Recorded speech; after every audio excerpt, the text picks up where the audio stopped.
नमस्कार, जय जोहार। मैं हूँ वेद साहू और आप देख रहे हैं, शुरू कर चुके हैं छत्तीसगढ़ संवाद। तो साथियों, आज एक बार फिर छत्तीसगढ़ संवाद की टीम छत्तीसगढ़ सरकार के 4 सालों की समीक्षा करने के लिए जा रही है। और आज के इस खास बातचीत में हमारे साथ परिचय के आप तो मोहताज हैं नहीं, आपको पूरा प्रदेश जानता है। हमारे साथ प्रदेश भाजपा के महामंत्री विजय शर्मा जी हैं और आज के इस खास बातचीत में हम प्रदेश कांग्रेस सरकार की 4 सालों की कार्यों की समीक्षा करेंगे। तो आइए जानते हैं। आपका बहुत बहुत स्वागत है आज के इस हमारे खास बातचीत में। प्रदेश का जो 4 साल रहा, किस तरह से देखते हैं, आपका नज़रिया कैसा है और आपकी पार्टी किस तरह से देख रही है? मसला मेरी पार्टी का नज़रिया या मेरी नज़रिया का कतई नहीं है। जनता कैसे देख रही है इस 4 साल को, ये विषय महत्वपूर्ण है। और मैं आपसे पूछना चाहता हूँ खुद कि 3-4 सालों तक लगातार खाद के पीछे किसान परेशान रहा। बोरे का पैसा 3-3 सालों का किसान को आज तक नहीं मिला। किसान को आज तक ये समझ में नहीं आता है कि जो ये राशि आज आई है, ये पिछले बार की थी कि अभी की है कि अगले बार की आने वाली, कि क्या स्थिति। मतलब वो 4 किस्त तो पिछली बार साल का 4 किस्त, चौथा किस्त अब तक नहीं मिला है लोगों को, जो अगला धान वो बेच चुके हैं। इसका भी समझ में नहीं आता है। रकबा लोगों को, किसानों का काटा गया है। किसानों को स्थायी पंप कनेक्शन के लिए 3-4 सालों से अपने बोर खेत पर बोर करा करके किसान बैठा हुआ है। उसको स्थायी पंप कनेक्शन के लिए 1 लाख रुपए सरकार का अनुदान मिलना चाहिए, वो नहीं मिलता है। तो क्या इसी बात के लिए ये 4 साल का अपना गौरव दिवस मना रहे हैं? मैं महिलाओं के संदर्भ में कहूँ कि साल भर में 4 साल में 6,000 बलात्कार के केस हुए हैं, उसमें 4,000 तो नाबालिग हैं। माने प्रतिदिन 4 केस हो रहे हैं। आप एवरेज निकाल करके देखेंगे तो प्रतिदिन 4 केस हो रहे हैं। जो रजिस्टर्ड हो रहे हैं थाने में, मैं उनकी बात कर रहा हूँ। जो रजिस्टर्ड नहीं हो रहे हैं, मैं उनकी बात ही नहीं कर रहा हूँ आपसे। मैं आपसे ये कहना चाहता हूँ कि 4,000 अपहरण के, लड़कियों के अपहरण के केस हुए हैं, वह भी जो रजिस्टर्ड हैं थाने में, उनकी बात कर रहा हूँ। तो ये कानून व्यवस्था है। आप अपने गाँव घर के आसपास देख सकते हैं कैसे गली गली में अब शराब बिकने लगी है, कैसे नशा कितना चढ़कर सर चढ़कर बोलता है नौजवानों के। कोई लड़की रायपुर में चले जा रही है और उसको कोई बात कुछ कह देता है तो वो उतर कर चाकू मार दे रही है। ये नशा है भाई, ये नैतिकता वाली बात नहीं है। इसके अंतर्गत ये नशा का विषय है। नशा क्यों है इतना? पुलिसिंग ठीक नहीं है। पुलिसिंग क्यों ठीक नहीं है? पैसे से भर्तियां हो रही हैं। एसपी जो पोस्टिंग हो रहे हैं, पैसा ठेके पे आ रहे हैं, पैसे में आ रहे हैं। डॉक्टर मन सिंह कहते हैं कि वो आईपीएल का मैच जैसा हो गया है हर एक स्थान का ठेका हो रहा है। ये तो कानून व्यवस्था हो गई है। नौजवानों का मैं पूछता हूं, ये सरकार ने कहा था कि बेरोजगारी भत्ता देंगे, दिया क्या? एक किसान, एक नौजवान को दिया क्या? 10 लाख नौकरियां देंगे, एक नौजवान को दिया क्या? माताओं बहनों से शराबबंदी का वादा था, किया क्या सरकार ने? 4 साल हो गए हैं आज। जब पूरा देश दुनिया बंद था, जब स्कूल अस्पताल बंद थे, जब मंदिर बंद था, देवालय बंद था, उस समय शराब की दुकान खोल के रखी सरकार ने।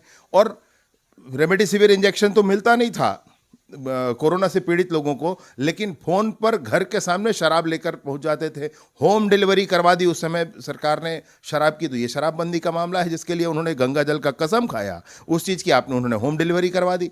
मैं महिलाओं के स्व सहायता समूह के संदर्भ में, आप पूछे मुझसे, तो कहा था सरकार ने कि इनका कर्जा माफ कर देंगे। हो गया कर्जा माफ महिला के स्व सहायता समूह का।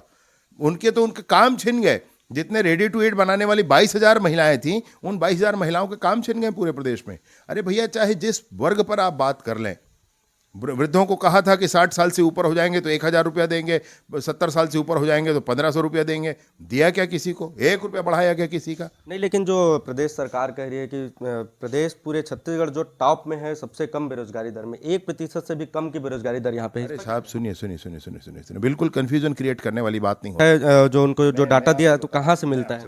मैं आपसे बता रहा हूँ। बेरोजगारी बात अलग है और श्रम बात अलग है। श्रमिकों की बात है, वो आंकड़ा श्रमिकों का है साहब, वो बेरोजगारी का मामला नहीं, वो आंकड़ा श्रमिकों का है। बड़े बड़े फ्लेक्स बैनर के माध्यम से बेरोजगारी दर सबसे कम। बैनर पे तो मास्टरी है सरकार की। भूपेश बघेल जी का बड़ा फ्लेक्स लगता है कि हमने 20 लाख नौकरियां दे दी। होर्डिंग लगा है, मैंने फेसबुक पर पोस्ट किया इस विषय को। और वही सरकार विधानसभा में प्रश्न होता है तो कहती है कि हमने 8,000 नौकरियां अब तक दी या 10,000 नौकरियां दी हैं अब तक। तो सरकार का फ्लेक्स के मामले में तो सरकार मास्टरी है भाई, उसके लिए तो सरकार को बधाई है। उस फ्लेक्स के मामले में बहुत आगे बढ़ गई सरकार। आपने शराबबंदी का मुद्दा उठाया, महिलाओं के उत्पीड़न का मुद्दा उठाया, लेकिन अगर शराबबंदी की अगर बात करें तो अगर अपने कवर्धा विधानसभा में देखें तो सरकार यहाँ पे नेशनल हाईवे के जस्ट किनारे में ही शराब भट्टी खोल रही है। आप भारतीय जनता पार्टी ने इसका विरोध किया, धरना प्रदर्शन किया, टेंट लगाकर वहाँ बैठे रहे, सड़क बंद किया, लेकिन कुछ असर दिखा नहीं। कवर्धा के उस शराब दुकान का जिसको अशोक सिंह जो हैं कांग्रेस के नेता हैं, पुराने दारू के ठेकेदार हैं, उनके परिसर में वो खुला हुआ है। वहाँ पर आप देखेंगे तो वो मैंने तो दोनों जगह बात की। नगर पालिका के सीएमओ से पूछा तो उन्होंने कहा कि हमने इसका एनओसी नहीं दिया। फिर मैंने वो जोराताल परिसर के क्षेत्र के अंतर्गत आता है, मैंने उनसे पूछा तो वहाँ के सरपंच ने भी कहा कि हमने नहीं दिया अनुमति। वो चल किसकी अनुमति से रह रही है भाई? और ये बात बोल बोल कर हम थक गए, ये बात बोल बोल कर हम परेशान हो गए। न प्रशासन को मतलब है न शासन को मतलब है। मंत्री अकबर का शह लग रहा है। अरे मोहम्मद अकबर का ही शह है, उसमें शेयर है भाई, शह बात नहीं है। शह में इतना नहीं होता है, शेयर में होता है। कारण यह है कि उनको अशोक जी को साथ रखना है और अशोक जी सोचते हैं मोहम्मद अकबर हमारे साथ है तो कौन हमारा क्या बिगाड़ लेगा।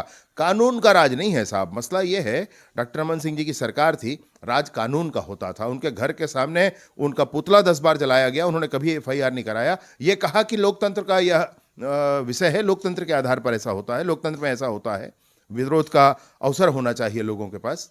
लेकिन ये क्या हो रहा है अभी आप ये देखें। मंत्री अकबर का भी 4 साल पूरा हो चुका है। कितना विकास आप कवर्धा जिले में देख रहे हैं? मंत्री अकबर जो 60,000 वोट से जीते, क्या वो जो 60,000 वोट उनको मिला है उसका विकास यहाँ पे दिख रहा है? अरे विकास उकास ला छोड़ो भैया, हम तो गांव गांव जात ही, गली गली घूमत ही, जनता से पूछा थन कि 60,000 से जिन रायपुर के रहियल तुम जितवाए हो भैया, कौन गली ला चांदीक बना दीस, काकर छानिल सोनाम छादीस, हम पूछे बर देखथन चारों कोती। नहीं, ये तो मुद्दा आपके द्वारा लगातार अभी बीच में आवास मुद्दा अगर बात करें तो प्रदेश स्तर में अगर कोई सबसे पहले अगर आवास की बात उठाए तो वो आप ही सबसे पहले प्रदेश में मोर आवास मोर अधिकार का मुद्दा आपने उठाया। अब ये एक बड़े आंदोलन के रूप में भारतीय जनता पार्टी इसको आने वाले दिनों में एक बड़ा आंदोलन की तैयारियां यहाँ पे लगातार कर रही है। लेकिन मोर आवास मोर अधिकार का पैसा जो आप आवास का उठाए, अब तो प्रदेश सरकार अब तो आवास का ही पैसा देना स्टार्ट कर चुकी है। ना ना बिल्कुल नहीं। प्रदेश सरकार ने अभी जस्ट कुछ दिन पहले ही जारी किया कि हमारे द्वारा अब आवास का पैसा दिया जा रहा है। क्या ये जो अब आने वाला विधानसभा चुनाव है तो ये क्या राजनीति चुनाव को नहीं, लेकर? आने वाला विधान हमसे चुनाव से कोई लेन देन नहीं। मैं आपके माध्यम से इस सरकार से कहता हूं, प्रधानमंत्री आवास इस शब्द से सरकार को परेशानी है तो इस शब्द को बदल दे, नाम को बदल दे, लेकिन गरीबों का आवास गरीबों को सरकार दे, पहली बात। दूसरी बात मैं आपसे ये कहना चाहता हूं कि ये जो 762 करोड़ रुपया सरकार ने कर्जा लिया है, ये 2018 में जो आवास स्वीकृत थे उनके बचे हुए किस्तों का पैसा देने के लिए लिया है, नए आवास का थोड़ा ना है। नए आवास तो 7,81,999 आवास 2011 की सर्वे सूची का, 2016 की सर्वे सूची का, वैसे तो 8 लाख की सर्वे सूची है 2016 की, परंतु उसमें से स्वीकृत है 3,85,000। वो आवास भी उन नए आवास है, उसका पैसा कहाँ दे रही है सरकार? हम तो नए आवास की बात कर रहे हैं भाई। केंद्र की जो योजनाएं हैं वो छत्तीसगढ़ में, क्या लगता है केंद्र की योजनाओं को प्रदेश की सरकार दबाने की कोशिश कर रही है? छत्तीसगढ़ में मैंने प्रधानमंत्री जी का एक तो संकल्प था, जैसे सारे विषय उन्होंने किए, आपको ध्यान होगा हमारे गांव गांव में घरों में शौचालय नहीं बने थे, अभी शौचालय बने हैं, उसका उपयोग चल रहा है। स्वच्छता के लिए बहुत बड़ा अभियान मोदी जी का जो था, देश की जनता का जो था, वो लगभग पूर्णता की ओर है। घर घर में नल हो, यह भी बात आगे बढ़ रही है। सिलेंडर घर घर में हो, वह भी बात आगे बढ़ रही है। लेकिन एलपीजी का दाम भी तो बढ़ गया। एलपीजी का दाम दुनिया में बढ़ा है भैया, वो बढ़ेगा, उसमें मैं नहीं कह रहा हूं आपसे। एलपीजी का दाम बढ़ गया वो एक अलग मामला है। घर तक गैस का सिलेंडर पहुंचा ना भाई, आप एक बार में मोदी जी से कितना चाहते हैं? करेंगे, थोड़ा समय दीजिए।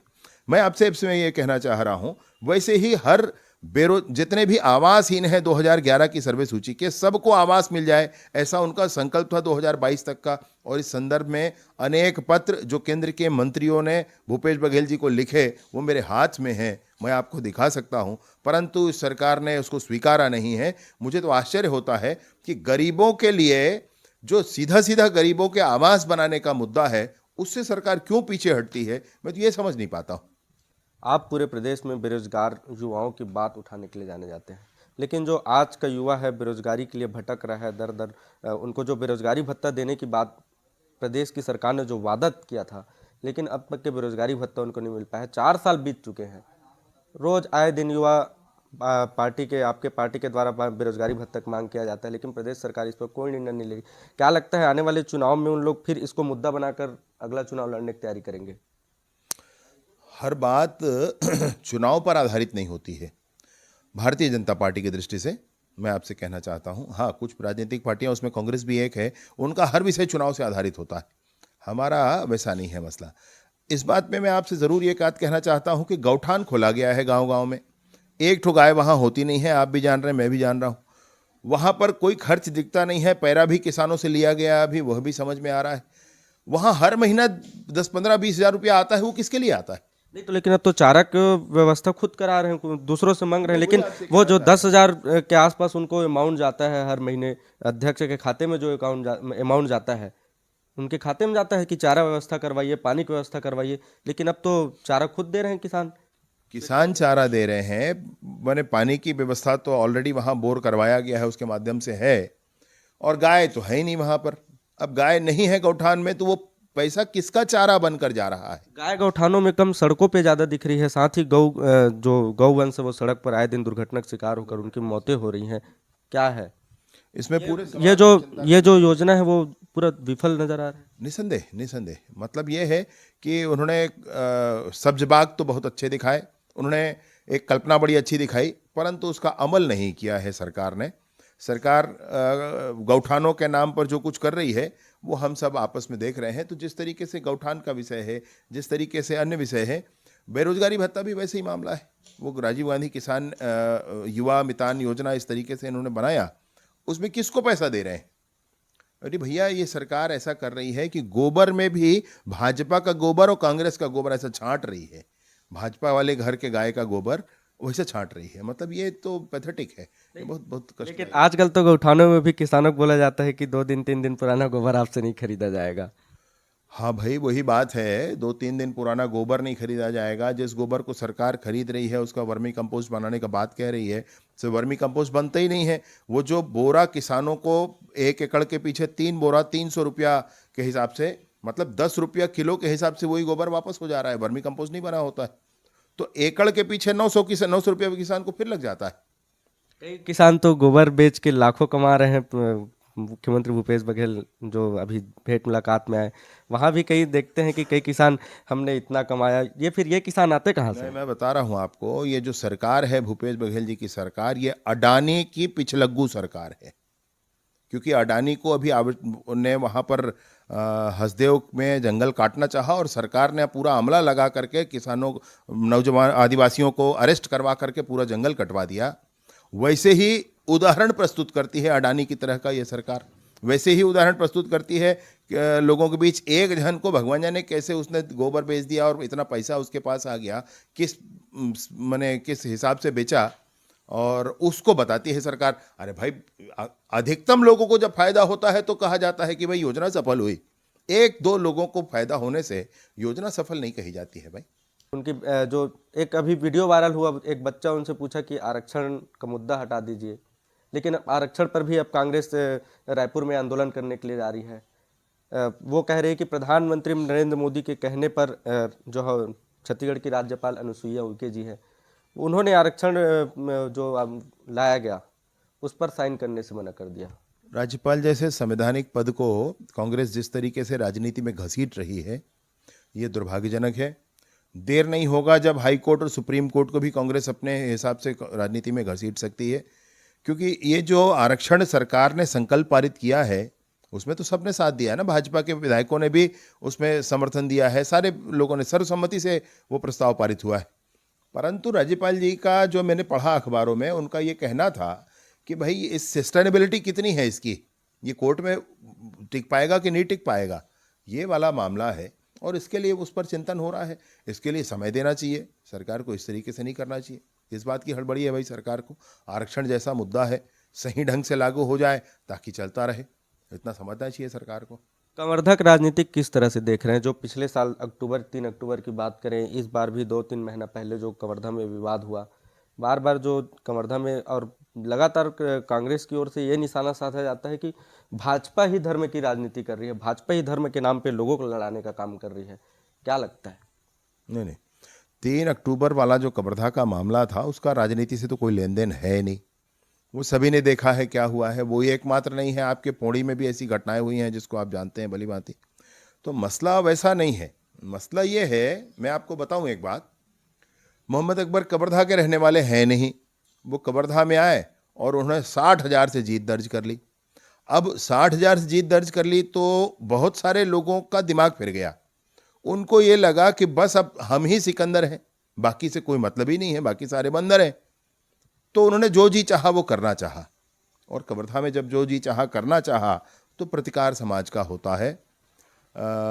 ये भाव ही गड़बड़ हो गया इस कारण से, इसलिए ऐसा हुआ है।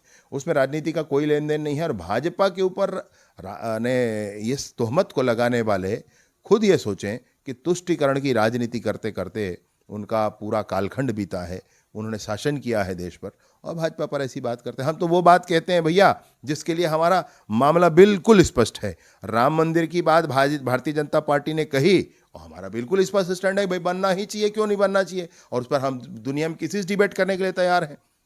कोई बात ही नहीं। भाजपा पर ये तोहमत लगाना उचित नहीं है।